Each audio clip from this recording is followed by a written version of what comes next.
Muito bem, então vamos dar então início ao texto que temos aqui, cuja iniciativa e fonte é de brasilescolasgeniaminas.com.br, Brasil e Portugal, por Manelo Star, para a Rádio Manelo Star, Portugal. E também Rádio Manelo Star, Brasil. Diz assim o texto que vos quero levar ao conhecimento. O 22 de abril de 1500, data oficial da chegada dos portugueses ao Brasil, marcou o início da colonização brasileira. Em um dos momentos mais marcantes das navegações realizadas por Portugal durante o século XV. A partir deste acontecimento, a presença portuguesa foi constante, embora mínima, àquela época. Por volta de 1530, 30 anos passaram por isso, com a implantação de medidas colonizatórias, cresceu o interesse dos portugueses pelo Brasil.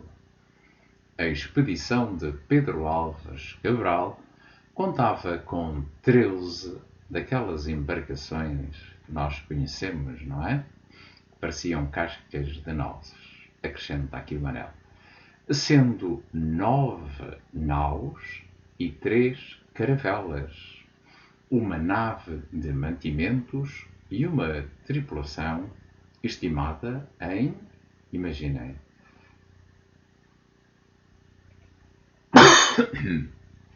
já imaginaram quantos?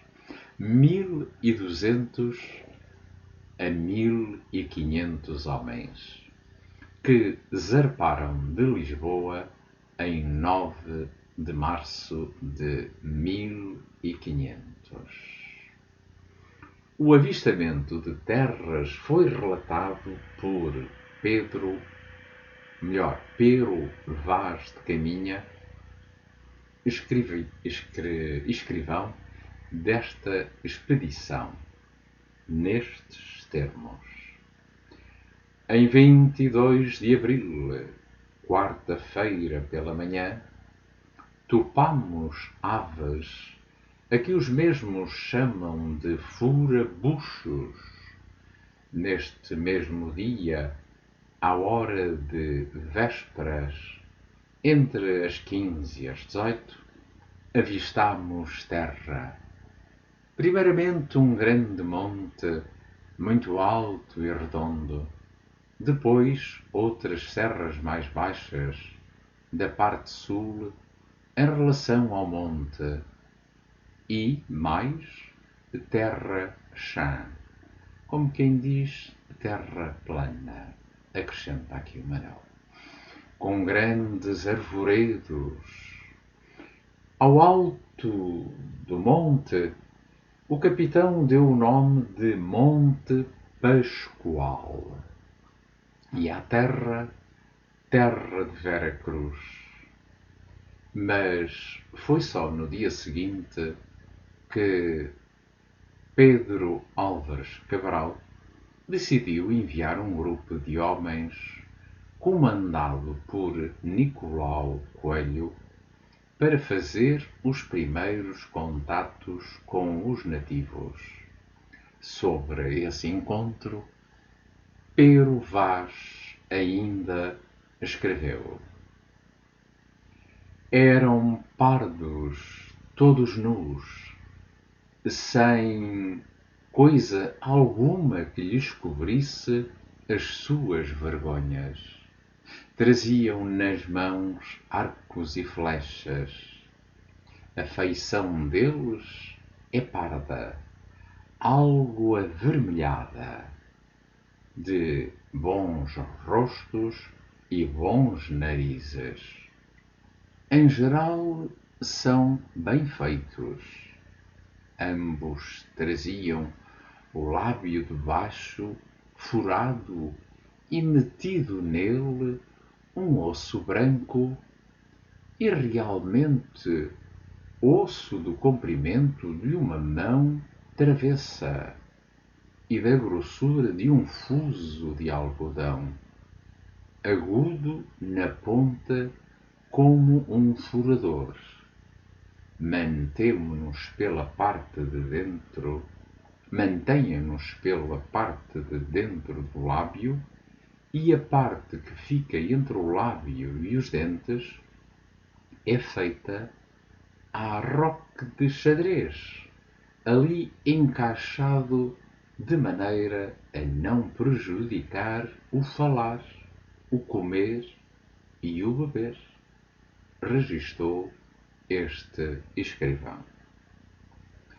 O contacto com eles foi tranquilo, com troca de presentes entre as duas partes, e alguns dos indígenas foram levados. Já agora quero aqui dizer que o termo indígenas, na minha percepção do português, indica que é um originário, um nascido em determinada terra. Por isso, quando eu digo o indígena preto, ou o indígena mulato, ou o indígena branco, a todos se aplica o termo indígena se nasceu nessa terra. Continuando então aqui a ler o texto deste articulista, alguns dos indígenas foram levados à embarcação onde estava o capitão Mor Cabral, para ele os conhecer. Foram-lhes dados alimentos e vinho, mas eles rejeitaram a comida e não gostaram do que experimentaram, segundo escreve Pero Vaz. Os portugueses seguiram mais alguns dias, explorando a costa brasileira, e no dia 26 de abril, que era um domingo, celebraram a primeira missa no Brasil, realizada pelo Frei Henrique de Coimbra. Depois, os comandantes decidiram enviar uma embarcação para Portugal com a notícia do achamento da nova terra. No dia 2 de maio, a expedição de Cabral partiu do Brasil em direção à Índia. O rei português Dom Manuel I ficou sabendo da nova terra ainda em 1500.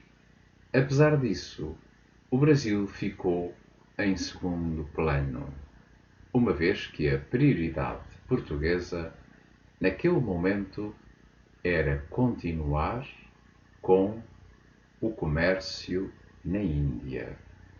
Foi somente então, a partir da década de 1530, com o declínio do comércio de especiarias e as invasões francesas, é que os portugueses iniciaram uma política de colonização.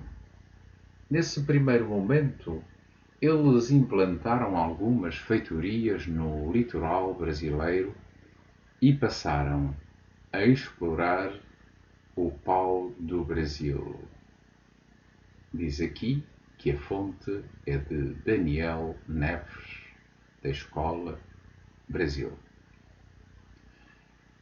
Os laços e os portugueses e os brasileiros é o tema que vamos passar agora também a descortinar aqui deste texto.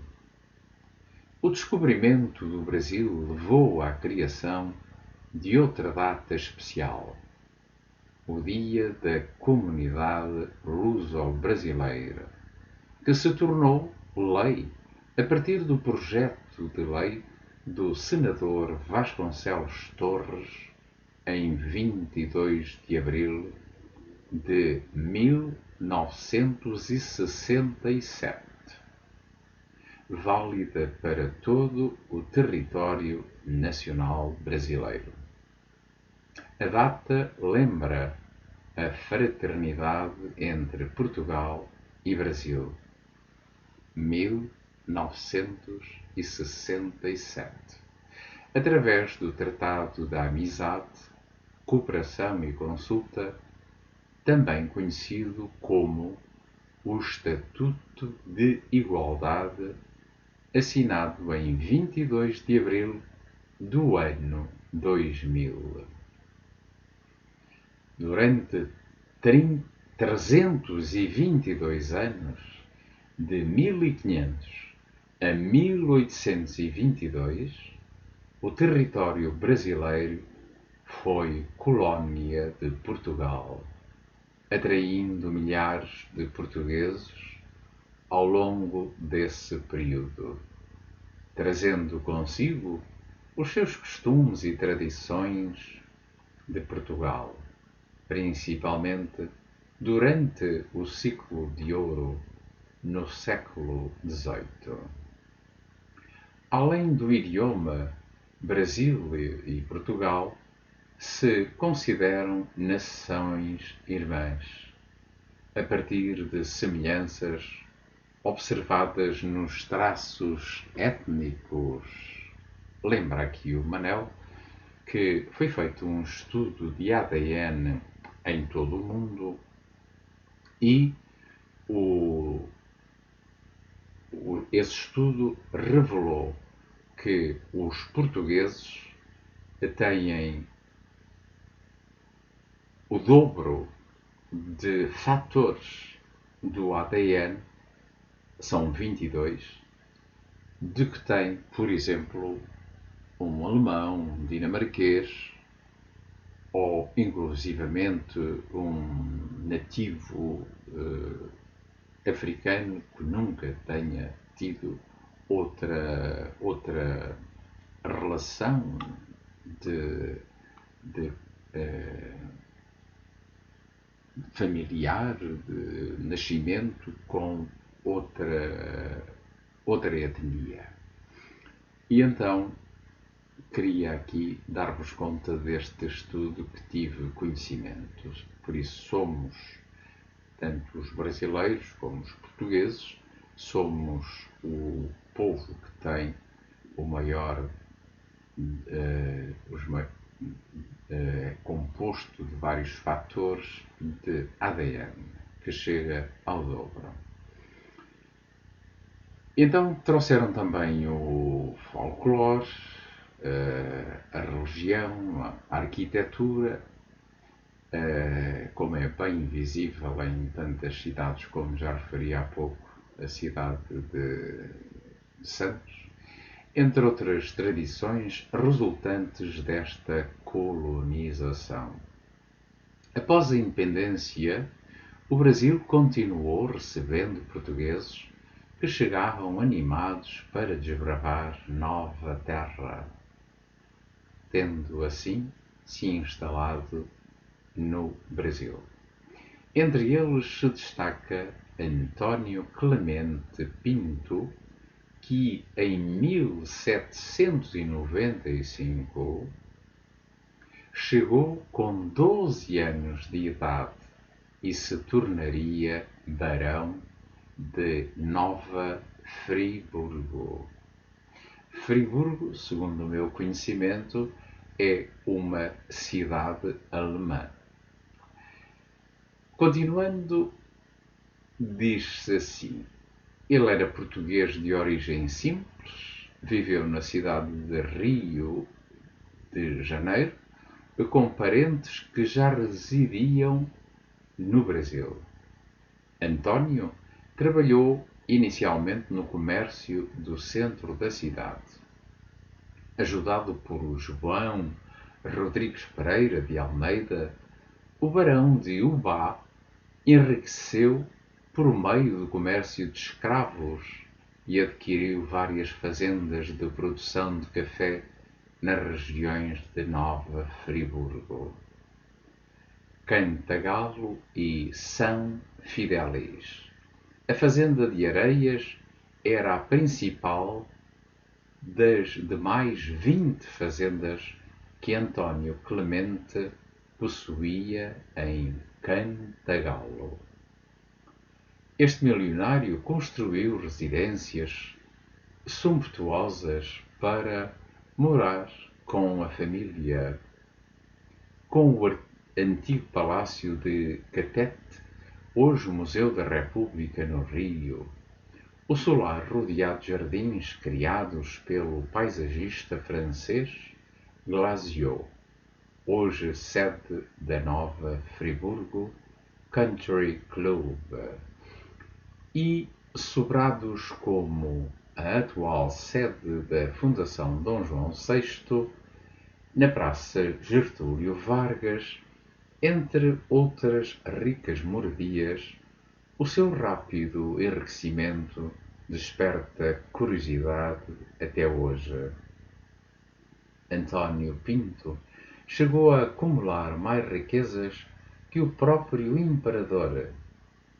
A ligação entre Portugal e Nova Friburgo, passados 2 anos da pandemia do Covid-19, este grêmio português retomou as suas atividades, visando a comemoração dos seus 90 anos já no final de 2022.